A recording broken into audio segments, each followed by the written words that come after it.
Hi guys, thanks for checking the video out. A couple of weeks ago I was in Ireland filming with Your Golf Travel, and we were lucky enough to go to the Irish Open, and courtesy of Golf Juice TV. So again, if you haven't heard of them, check out some of their stuff. They're doing some exciting stuff over the summer. But they actually allowed me and Mark to go to the Irish Open and actually get in with the players. After the practice round, I went into the practice areas and watched the guys practicing not only their long shots but some of their short game stuff, and it was really interesting the types of shots they were playing.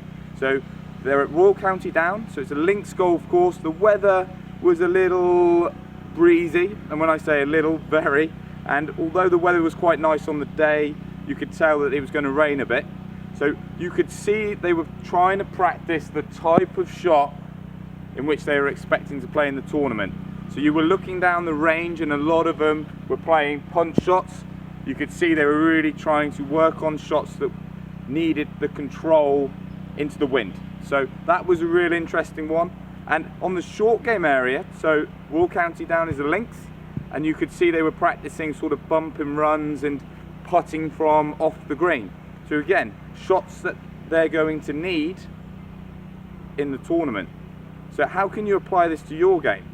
So if you're playing a competition at maybe the course that you don't usually play at, you need to try and factor in, or what shots will I have to play at that course compared to what I usually play at home.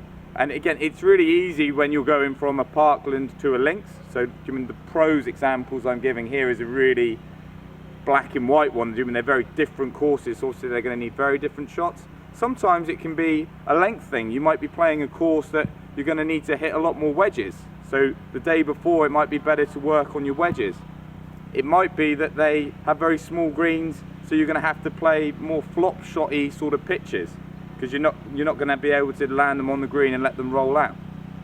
Might be the weather. I mean, it's a beautiful day here today at the university, but if you were playing tomorrow and you go, well, I've looked at the forecast, it looks like it's going to be really windy, might be best to try and work on your little punch shots like the guys were doing when I was over at the Irish Open.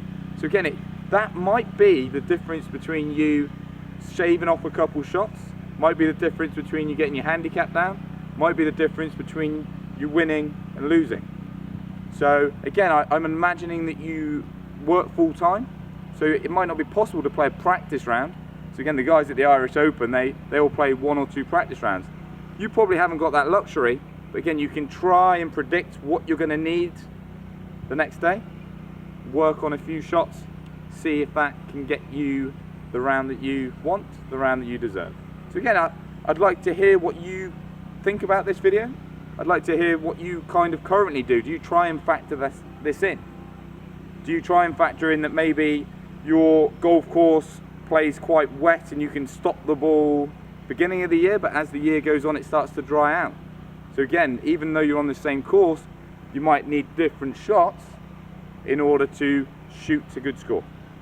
So yeah, let me know, and hope to catch you soon.